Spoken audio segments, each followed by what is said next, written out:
What happened in Samara on the night of August 15th is not just a headline.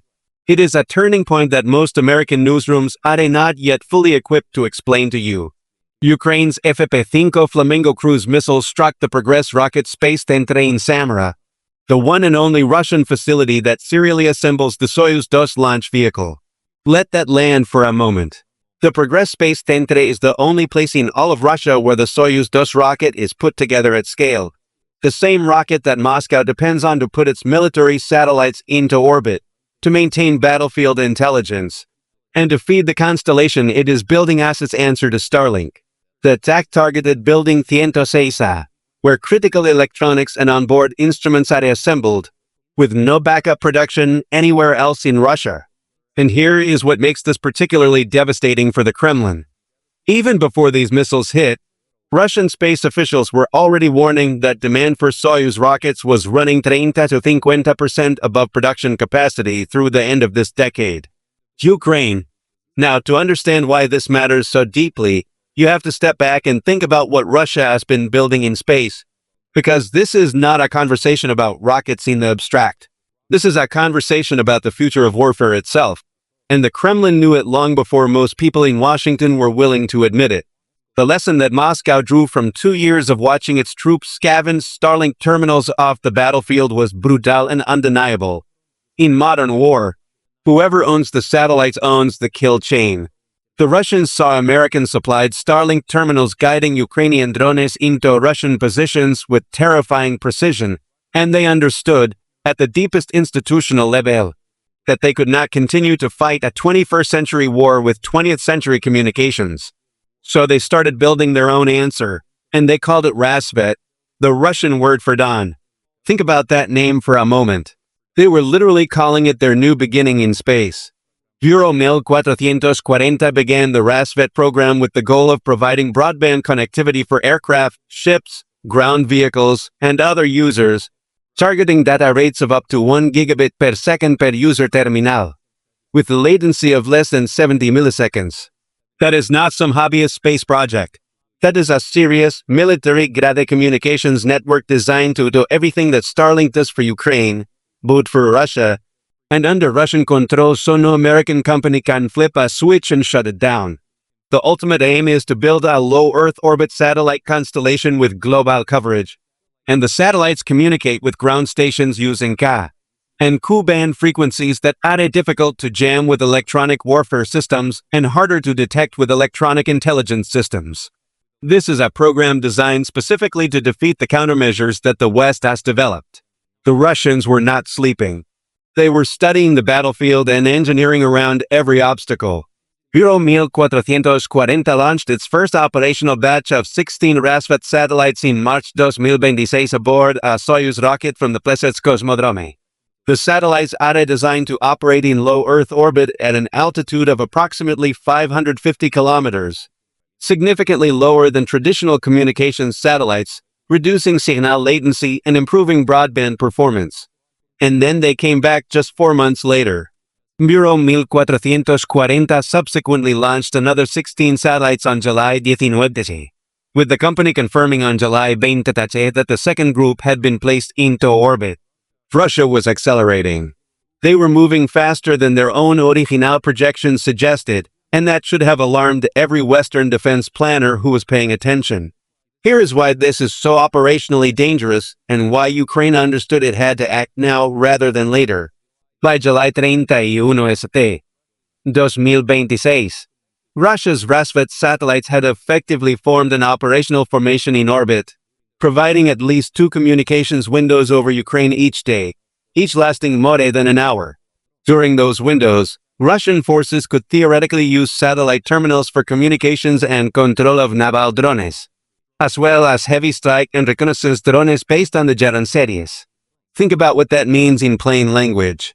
Russia now has windows of time each day where it can guide shot drones, coordinate naval strikes, and maintain battlefield communications through a system that no one can turn off from the outside. And they were only getting started. Moscow's plans call for approximately 292 satellites by 2027, and a constellation of 924 satellites by 2035. If they ever reached that scale, the communications advantage that Ukraine and the West had built through Starlink dependency would be neutralized entirely. So Ukraine made a decision that was as strategically elegant as it was militarily audacious. Rather than trying to shoot down satellites in orbit, which carries enormous geopolitical risk and requires capabilities Ukraine does not yet have, they went after the factory that builds the only rocket that can put those satellites up there in the first place. Russia needs at least 18 Soyuz 2.1B launches to deploy the planned 288 satellite constellation, while only 6 to 8 such rockets are typically launched per year. Even under perfect conditions, that math was already incredibly tight. Russia was already running behind. And now Ukraine has potentially destroyed the only place on Earth where those rockets are assembled. Let me walk you through exactly what the Flamingo missiles hit, because the details here are what make this strike so potentially catastrophic for Russia's military space program.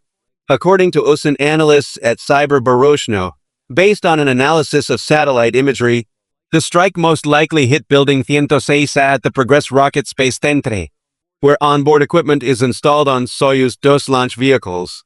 This building operates under a high cleanroom standard. It is where onboard electrical systems, instruments, and printed circuit boards are installed, essentially the launch vehicle's nervous system, the control system, cable network, and instrumentation compartment. Without this stage, the rocket cannot be assembled, even when the body and tanks are ready. Read that again. Even if Russia has perfectly built rocket bodies sitting in an adjacent room, they cannot complete the assembly process without this building operational and certified. The analysts were not describing superficial damage to a roof or a wall. They were describing a strike on the single most irreplaceable step in the entire rocket building process. And this is where it gets even more severe. The analysts noted that fire, soot, and firefighting water inside a high-grade clean room means this is not a matter of repairing the roof but of requalifying clean zones, recertifying the manufacturing process, and carrying out repeated dust control checks. Months, not weeks. Anyone who has ever worked in precision manufacturing or aerospace production understands what that means. A clean room does not get restored by sending in a construction crew. It requires exhaustive recertification processes that take enormous amounts of time and specialized expertise. And because of Western sanctions, the onboard electronics of Soyuz rockets depend on imported components that are subject to supply restrictions and cannot currently be purchased in sufficient quantities. Russia cannot simply order replacement parts from a catalog. They are already struggling to source the components they need. And now the facility where those components get installed has been struck and set ablaze. The analysts were direct. There is no backup for this production. Russia does not have a second facility that can pick up where Samara leaves off. The Progress Rocket Space Centre is not one of several factories. It is the only one. That is the strategic reality that makes this strike fundamentally different from hitting an oil depot or a power substation.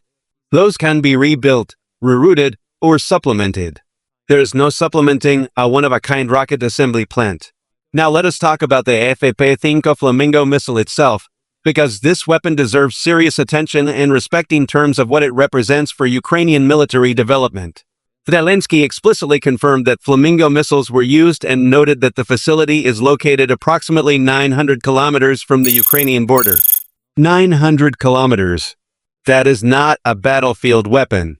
That is a strategic deep strike capability, and Ukraine built it domestically under wartime conditions, while simultaneously fighting a defensive war against a country with far greater industrial resources. The Flamingo has now been used against an FSB base in Crimea, an aviation plant in Kyiv, over 1,200 kilometers from the border, and now the heart of Russia's space launch industry in Samara. Ukraine is systematically reaching deeper and deeper into Russian territory and hitting targets that the Kremlin never believed were at risk. Zelensky also described the broader campaign in precise terms. The Flamingo strike was accompanied by long-range attacks on the Savostlika airfield in the Nizhny Novgorod region, which hosts Russian aircraft used to launch missile attacks on Ukraine, and an oil facility at Ust-Luga in the Leningrad region. In a single night, Ukraine struck Russia's space program, Russia's strategic bomber airfield infrastructure, and Russia's energy export chain. This was not a raid. This was a coordinated strategic operation targeting multiple pillars of Russian military powers simultaneously. Each satellite in the Rassvet constellation has a 5-year operational lifespan, constrained by battery resources and fuel reserves. Russia will need to replenish the constellation continuously, not just build it once. That is the long-term dimension of this strike that most people are missing entirely. Even the satellites already in orbit will eventually expire and fall out of operational service. Russia needs a continuous pipeline of new rockets and new satellites to maintain whatever constellation it manages to build. Disrupt that pipeline now, at this early and critical stage, and you do not just delay the program. You potentially unravel it entirely. Because every month of delay is a month in which existing satellites age closer to their operational end while no replacements are being prepared. What Ukraine did over Samara on the night of August 15th was not retaliation. It was not a symbolic gesture designed to make headlines. It was cold, calculated strategic thinking executed with a domestic weapon that no one gave Ukraine credit for being able to build. And the question now is not whether Russia was hurt. It was. The question is how long it takes them to recover, and whether Ukraine gives them enough time to do so.